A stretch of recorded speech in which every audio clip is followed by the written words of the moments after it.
off the bus. And, I'm so used to speaking in front of a lot of people all the time, whether I've just run in or what, because the classes have changed, whatever, I'm cool. Cool. Well, this should only take, like I said, maybe 15, maybe 20 minutes at most. So we should have plenty of time, but I wanted to thank you for joining me for, the Science of Coffee chat, just to kind of give you kind of a general purpose. It's really meant to be just an informal conversation, a way for students that might have you as a professor to kind of get a sense of what you think they can do to be successful, of what they can do to form a relationship with you. Because I know, especially our transfer students, our newer students, they're coming on campus, and it's so daunting sometimes to make those connections. Oh yeah. Oh my gosh. And I could speak lots just about transfer students. Like those are some of my favorite students. And since we're just talking about cell today, like they face really unique challenges going into cell, because cell is where we get all the transfer students. We're usually their first stop. So certainly I can speak a lot about that if you'd like me to. As far as getting in touch with me, and we're talking about cellular and molecular biology or any of my courses, I always have office hours, several times a week. And Sure. they're on Zoom and they're all comers. And I find that I'm sort of surprised by how intimidating students find me. Like, just not because it's me, but because I'm a professor, I'm Dr. Smith. And like, it's kind of funny because like, I still remember being a student, just like any professor does. And it's like, oh, somebody's scary. Are we, me? I'm the scary one. Like, oh, okay. So I think, and I totally get that because I'm quite the introvert. I have a lot of social anxiety, and like talking to professors was something that I only ever did when I had to. And, back in the days, I'm in my 40s, there was no Zoom, you had to go in to class, there was no email, there was no Canvas. And if you wanted to talk to your professor, that was really intimidating. That was going into a room with them and sitting there, and there was no making an appointment first, you had to show up like and surprise them during student hours. So like, I know it's intimidating, but I would tell any student to come early and come often. Yeah. And it's funny because, I try to make that clear in my announcements. Like in my announcements, I'm like, come, please, it's 3 days a week. Come talk to me about anything. We can talk about, the class. We can talk about VCU policies. We can talk about COVID. We can talk about social disparities, drugs, whatever you want. And I can tell that it's still a barrier to entry because students will email me first and they're like, can I come to office hours today? Can I come talk to you about this? And I'm like, yeah, yeah, please do. You don't need to email me, just show up. So yeah, I think it's whenever we can get students in that door. I mean, I love talking to them. It's my favorite part of my day, like getting to talk to somebody on Zoom where I'm actually talking to them and I'm not recording a lecture for a camera. Like it's way more fun to like talk to somebody about cells, if that makes sense. Absolutely. So I appreciate that you said all that, especially because, one of the questions I like to ask is kind of like, what is that barrier of entry? I know a lot of faculty, it's like, just come talk to me about anything. And other faculty, it's kind of, let's have it course related since I have so much going on. So I really appreciate that you were very upfront with like, come talk to me about any subject.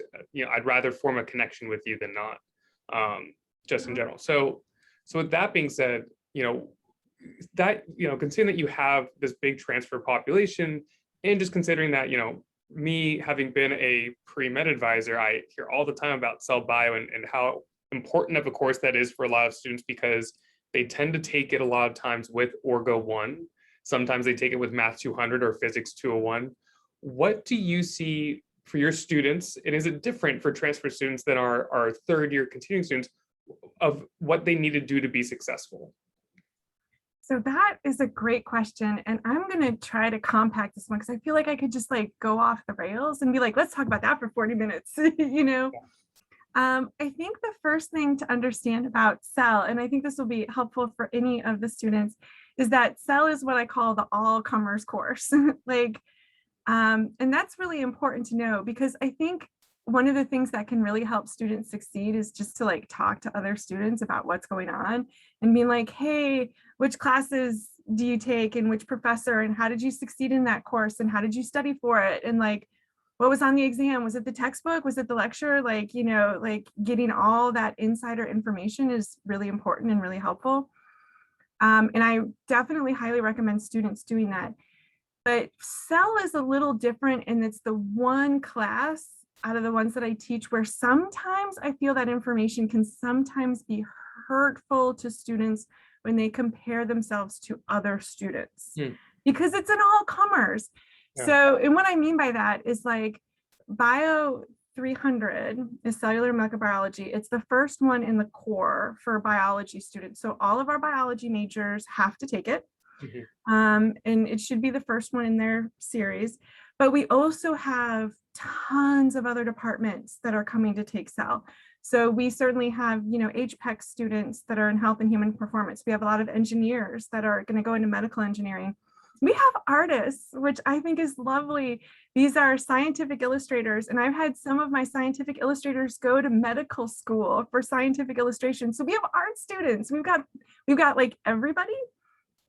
And because it's a 300 level class, that's where the largest number of transfers are coming in, because, you know, usually it's very common for people to take the prereqs like Bio 151, 152, the Chem prereqs and the Math prereqs at another institution, which is great. You know, that's lovely. I love students moving around and mixing and matching. And when they choose to come to VCU, that's fantastic.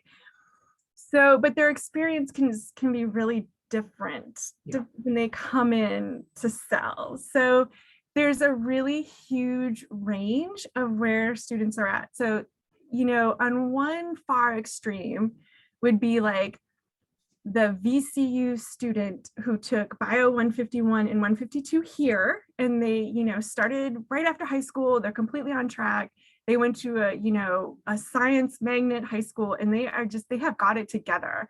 And for them, Cell, it, you know, might be ridiculously easy. They might even find it a little boring, you know, depending on where they're at. And then there's the other extreme. This would be students who, you know, they took 151 and 152 at a different university, or they took it at community college, which is wonderful. Or, you know, sometimes these are folks that are coming back to school often. So, you know, I often have many students who are older than me, and they're making career changes from like finance or something very clinical, you know, like maybe they were a nurse and now they want to go to medical graduate school or MD programs or something.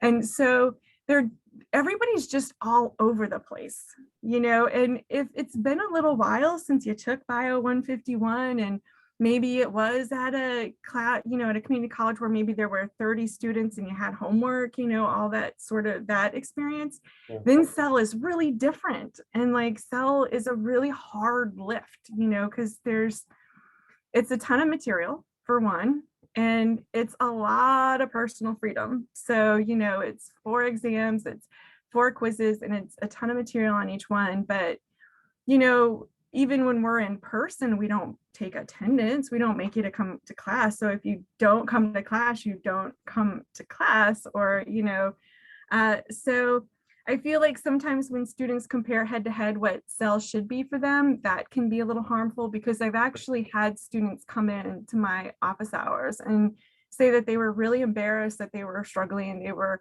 really upset, they felt really stupid because like their friend so-and-so, you know, studied for Cell a couple hours a week and got an A, and they had no problem. And whereas they're like, oh my God, this is so much material, I don't get what's going on. Like I'm, you know, rewriting my notes for 3 hours, and I'm doing all of this work, and I'm failing, and I don't know what's going on. Why is everybody else find it so easy and I find it so difficult?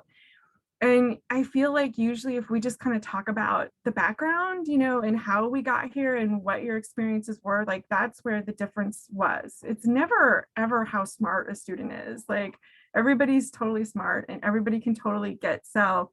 It's just that some people, you know, may still be figuring out their study technique. You know, they were smart and they didn't have to study in high school. And then in that other institution, they had a lot of homework and the grade was heavily based on homework. And here they don't get that sort of trial and error. So I think my best advice for folks coming into Cell is try not to like expect one thing or the other. Just get ready to adapt to what you need to do and find your winning formula. And a C in cell is awesome. Like just Yeah. pass cell, but like look to improve each exam rather than be like obsessed about what the final grade is. Just like getting on track and like getting comfortable with how you study and what works for you and how do you drink from the fire hose, and get it down and not only learn to study, but get your studying technique down effectively so that you're not spending a lot of time studying, but when you walk away from the time that you did spend studying, you feel like you know it, versus Yeah. like, oh, I spent 3 hours copying my notes and reading the textbook and I have no idea what's going on. Like, Yeah. that's, versus the student that was like, well, I knew that I needed to draw for 20 minutes and make whole new material. And I may have only spent a lot less time, but I know a lot more than, if that makes sense. Yeah. So, I mean, so then speaking of that, of each student find their own way, do you see that there are any resources on campus that you have found really work regardless of where the student is starting, just so that we can try to have students that kind of understand like what are the options for them to explore to help learn how they best learn? Yeah, so for cell, we have preceptor sessions running 5 to 7 days a week, 2 to 3 times a day and it's across all sections. So like right now, like I teach a section and Dr. Vic teaches a section. Students from either section can go to any of those preceptors because we've sort of aligned our teaching. That way we can have such a big schedule. If we were just scheduling for 300 students, it wouldn't be 5 days a week, or we actually have Saturday and Sunday this semester. So it wouldn't be 7 days a week, several times a day. Preceptors can be really, really good with, kind of keeping students on track. Like I know personally as a student, I was not great at like, oh, I'm going to study every day for an hour. Like that just wasn't who I was. It was like, okay, I definitely never miss lecture, but then there were all these other exciting things to do, whether I had to go work or I had to like, I wanted to play with my snakes or like, I had to volunteer somewhere. Like it's not like I stuck to a schedule, but if there was preceptor sessions or offered, then I would always go to those, so that I always knew that I was spending an hour or two a week thinking of that class. Like, and I didn't have to worry on personal willpower because I knew my personal willpower wasn't really good at that particular thing. The preceptors are good, but they're all allowed to teach in their own teaching style. So, some folks will lecture, some folks will do quizzes, like that's great. But the SI leaders here also work with CEL. That's supplemental instruction. That's free from the CTLE. And they're particularly awesome because they are not allowed to lecture. They have to teach students how to study as part of their employment contract. So like with the students that are really struggling with, I like am really lost, and the preceptor or two that I went to didn't really talk about study methods. They are definitely the number one bomb as far as like, let's talk about how we study this much material and we make sure that at the end of 15 minutes we have some sort of learning gain going on, like we got somewhere with the time we're spending, if that makes sense. Yeah, I'm glad to hear that the campus learning center is effective at helping students in your course. That's always great to hear, especially since my position and the science hub is currently within the CLC. So I appreciate hearing that they're of use to y'all. So I guess then going to kind of that next step of students who want more, we kind of mentioned this a little bit, that part of that group of students is interested in those upper division professors for letters of recommendation, for research opportunities. How do students connect with you on that level where you would feel comfortable doing something like giving them a letter of recommendation for graduate school or helping them find research opportunities? What does that look like for you to develop that sort of relationship with a student? That's a great question. For CEL specifically, be my preceptor. Okay. So, we've got, I've run a team of 12 to 15 students a semester to get that schedule up. Get an A in CEL and become my preceptor. I'll get to know you. I'll get to know that person. I'll get to work with that person. I, love working with my preceptors. And, I think some people think it's intimidating. They don't need any teaching experience. They get to try whatever it is that they want to do. And it's really great way to build up skill sets. So for one, yes, there's the material. So there's a lot of cell on the DAT. There's a lot of, I forget how much is on the MCAT now because that's always changing. So yeah, you get to know the course content really well, and that prepares you. But it also prepares students to work with people, which is great. So if anyone who's thinking about being a clinician or anything like that, they want to think about their bedside manner and getting to work with that. And honestly, preceptoring is really good for that, because most students who come to a preceptor session, they haven't like studied all night and gotten ready for this preceptor session. It's all about meeting people where they're at, and seeing how much we can lift them up with the time that we have with them. And being in medicine and things like that is the exact same thing. Like patients come in and yes, they have diabetes, but they've been eating Chips Ahoy and all the things. You've got to work with them where they're at and see where we can go, not expecting people to be perfect. So it's a great place to sort of develop those skills as well. So yeah, be a preceptor. It's great. That's always great to hear. And yeah, I've heard that in a few of my other talks where professors would like students where there is an opportunity to do more than just be a student for a particular class, that extra semester to actually get practice teaching or practice helping with the course goes a long way towards getting something like a letter of recommendation. So then my last question for you is, more of a general one for students to kind of get to know your kind of personal reflection on yourself is how do you want students to perceive you? Oh my gosh, that's a good question. I want them to perceive me as someone that is approachable, that, if you've got something going on, you can come to me first, like that would be great, especially if it's something with the course, something that you're uncomfortable with the course about, something like that. It's faster than going other routes that are going to come back to me anyway, so you might as well start with me. And then, I'm really into drugs, like I'm a pharmacologist. I love, I've worked with cannabis and the opioids, and these are all hot topics. I know about drugs, so I can talk about vaccines.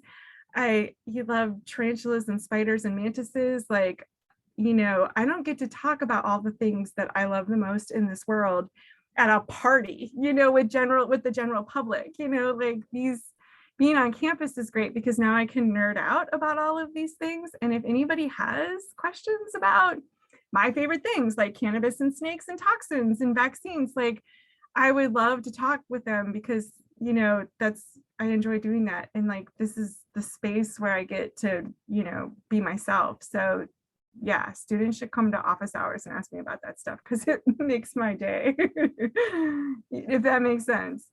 Oh, that's awesome. And I love that because, it's one of the most common themes I see is that every professor just wants to have a more human connection with their students. And students sometimes, and I'd made this mistake myself, is like we always view it as like it has to be a professional relationship only. Like it has to be just about what we're paying to be in college for. Yeah, that would be no fun. Like, I agree. Because we're all still people, just because I'm in this job now, I think what it's easy to forget is like we all remember being students, and I'm getting older. I don't feel old in any sort of way, but now I'm like, oh yeah, old people don't feel old, like, and I don't feel different. Like I remember being an undergrad and a grad, and I remember struggling and like having no idea what was going on and like finding professors intimidating, and it feels like yesterday, Can I remember bombing exams? I might have a nightmare about it now and then, like, Yep. So it's not like I'm still me. And I think that's true of all professors. So yeah. Awesome. Thank you so much for joining me today. Absolutely. Really appreciate it. Mm-hmm.